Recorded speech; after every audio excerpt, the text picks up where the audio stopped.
Oyo Kabamba Igulu bamugambye afuna omukyala awase ebisigadde byonna babimukolere ku bwereere. Ate muwala wa Natasha wetwogerera essaawa yakakati give away eri mu nteekateeka byonna ojja kubanga tubikuwa. Ate ye Rwasa ne Nashguro bali luno naye ne Angel alemeddeko byonna butereevu. Nja kubanga amawulire ngakuwa ati mwagategedde eyayokyeza ekifaananyi kya Pulezidenti Yoweri Kaguta Museveni byo bizibu nnyo. Byonna ojja kubanga mbikutuusaako waneeno. Security alerts zo zigenda mu maaso kwebyo ebigenda mu maaso mu ggwanga Uganda. Kwetuula butuuzi kalira nywera anti omukutu guli gumu gwokka. Legit TV 256 ebisigadde weesirikira ebindekere nja kubanga mbikutuusaako. Tutandike ne oyo Kabamba Igulu aweza emyaka 33 ez'obukulu naye nga babaddemu kubanga bajaguza amatiikira oba giyite coronation eya 30 bukyanga taata we ava mu bulamu bw'ensi eno. Omukolo ono gwetabyeko abalangira n'abambejja, gwatabyeko abakungu ab'eggwanga ebyenjawulo mu bitiibwa byabwe ebyenjawulo, era nga mwabo mwe mwabadde Speaker wa Parliament omukyala amanyiddwa nga the right honorable Anita Moore. Era byonna byabadde wali mu lubiri olwa Kingdom ya Bunyoro Kaluzika.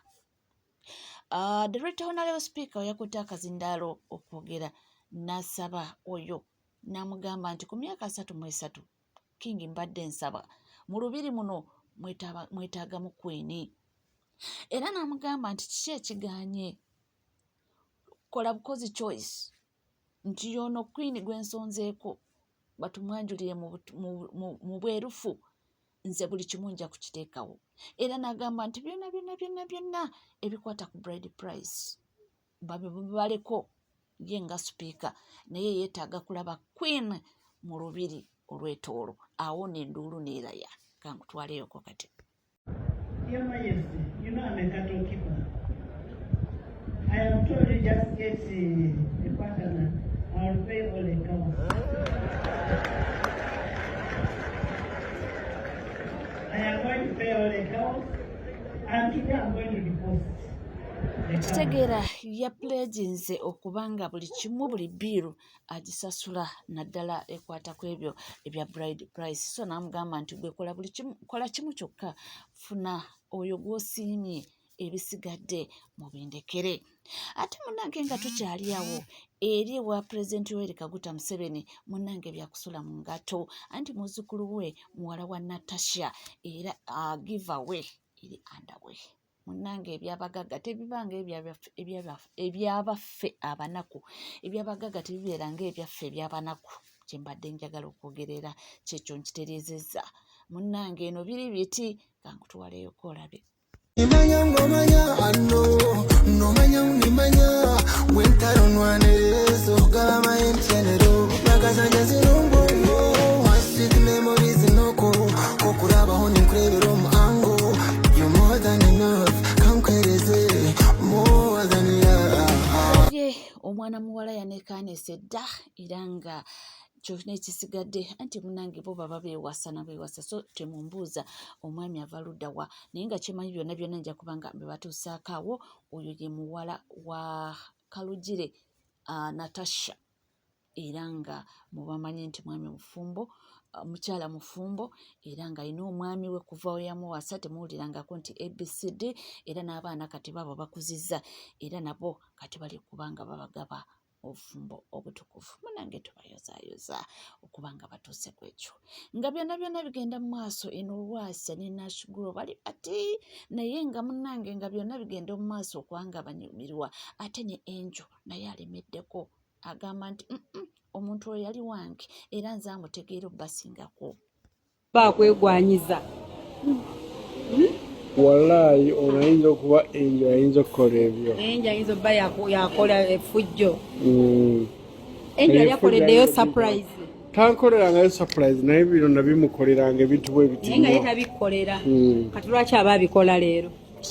Naye kyansanyudde mu bintu bino byonna nti oli Nashguro yalabye ono Shifa atuuseewo nezi surprise neyekyanga neyekandaga nadduka n'agenda.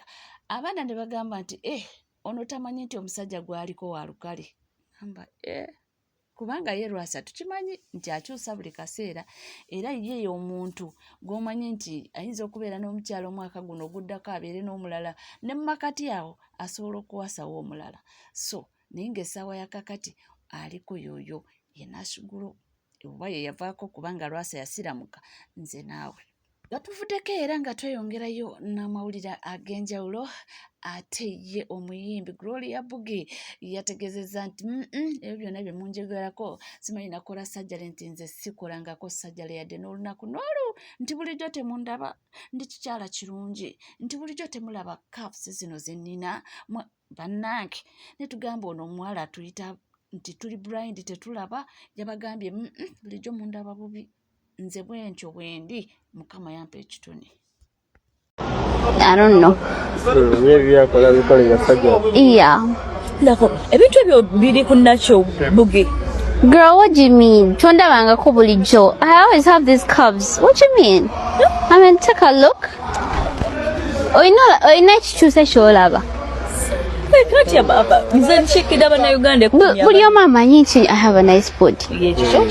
Kati ate why is that coming up now? I have a nice body, so I didn't. What would I change? Anything? Gloria Bugi nze nga nkucha. Yes. Waba toli ku stage. Okola ki ekirala besides music? What else do you do? Besides music, I rest, sleep, mind my business because I have a lot of work. Bugi wamwe yoyo Gloria Bugi wamwe abagambye mwe mulaba bubi ye talina kye yakoze Mukama yamuwa ekitone n'amuwa omubiri ogwakabi kituufu. Mwe namwe oba bye mulaba nange bye ndaba nze simanyi naye nga ye avuddeyo n'akiralifying ensonga eyo nti oba mubadde nga mulowooza nti alina kye yakoze nti nedda ye bw'atyo ogwo mubiri gwe. Nga tuvuddeyo waliwo amawulire ga Kadaama agatambula gwe bagamba nti yafa dda nti naye ate bwe bakunyiza boosi we n'ategeeza nti yafudde. Katugendeyo tuwulire nabyo. Muli mutya era mutya. Mukama Aisha yamaze n'avayo n'atugamba mbu Aisha yafudde. Tetubadde tukimanyi mbu Aisha yafadda. Aisha yafudde, Aisha yamalako, Aisha yajja 2012 ku Ddungu okola. Aisha n'amalako contract ye, Aisha n'alinyiwalinga. Nkiddemu? Aisha n'alinyiwalinga mu nnyumba eyo yennyini. Mu nnyumba eyo yennyini ne baleetamu Omunayuganda omulala Kadaama. Aisha n'abulawo. Aisha n'afa. Mukama wabadde apalapalanya biki kati oluvannyuma lwaka pressure ke bamutaddeko akangi yavuddeyo n'atugamba mbu yafudde. Kati tusaba era nsaba nga mbeegayiridde sibasabanga kukutambuza ku video yange naye bw'osanga ka video kange kano wadde toli Kadaama tebikukwatako kantambulizeeko katuke ku kampani ya Aisha basobole omumuzeeko aziikibwe munnange. Emyaka 3 gy'amaze wano ku Ddungu bagenda muddizayo mu keesi ate Mukama wagamba ebalwawo muno naye ajja muziika ku Ddungu. Mutuyambe mutambuze ka video kano bambi bw'okalaba bw'osanga omuntu yenna akwegayirira tambuza video etuuke ku kampani ya Uganda eyaleeta Aisha asobole okuddayo ka bamuziika eyo byebyo. Kati Kadaama mbeera mwegendereza. Omufirisuuti tebamweyalira ne bamwebikka tubabuulira emyaka 9 ndi ku Ddungu nkugambye 9 years ndi mufirisuuti. Omufirisuuti ava ku musaalo na tobeerangawo n'omanyire omufirisuuti n'ogamba nti kati mukwano gwo ne bw'omukolangamu emyaka 10 nkubulya with experience emyaka 9 ndi kuki ku Ddungu. Kitalo nnyo Mukama asaasire omwoyo gwe. Sibasabangako okutambuza video zange naye leero mbasabye bw'ogisanga wadde toli Kadaama tutambulizeeko Aisha basobole omuzza ewaka. Kadama teweemanyiza ng'omufirisuuti nti owangadde naye mbw'afuuse munno. Eyo tuvuddeyo twalabye ba influencers ndakulegulo nga beekalakaasa mbu balina ebintu bye baakaanyako ne kampuni emu naye mbu balemereddwa okuba nga babituukiriza. For over 1 year, we signed a contract with you guys, but you're not paying us, you're paying other people, those who are doing our betting. But for us, you're not paying us. We need our money. We agreed on certain things that you have to pay us every month. You're not paying our money. Where is the boss? We don't know where you're sitting from. You don't know where you are. We need our money. We want our money. We want our money.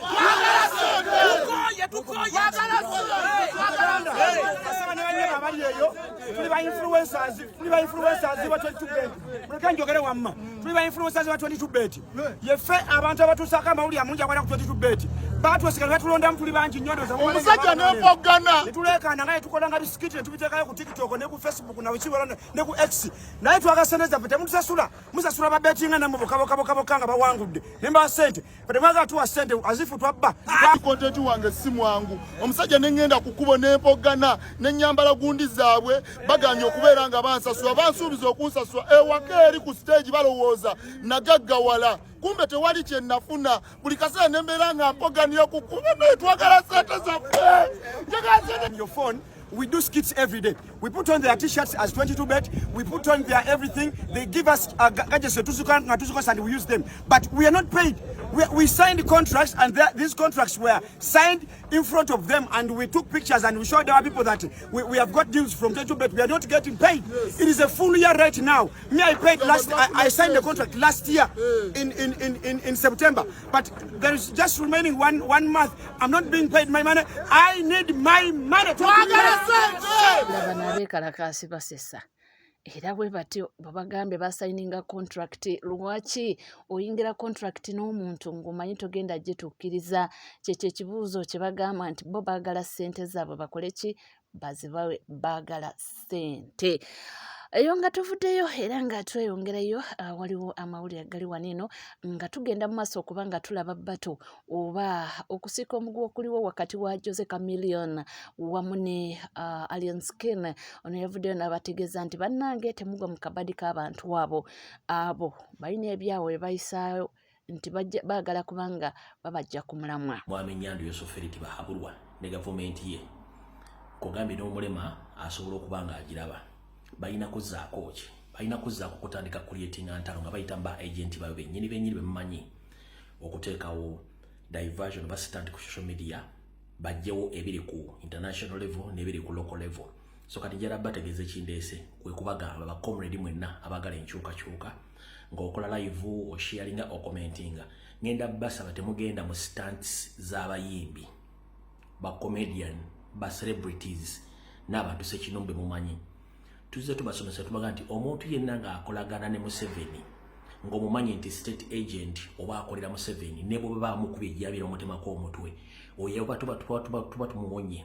Omuntu yenna nga akolera Museveni ne waba afunye ekizibu tu celebrating aba celebrating kati standing nga zirimu ba agent bemumanyi ababiri abayita abayimbi nga batandise okwerwanya ng'ate mwakira nga bakipanga kuva nnaku bbiri bwe bapanga ekintu ekyo nembala nga mwena muvudde ku mulamwa mukwogera ku nsonga z'eggwanga batandise kupostinga bintu bitali magezi kati ndi wano bagamba munnamawulire ye Uganda naawe muganda nga comrade kwe tuli ku social media kwekumu saagala ogwo mu stanti za Alien Skin ne Jose Chameleone abo bonna ba state agent oba state mafias abakolera Museveni.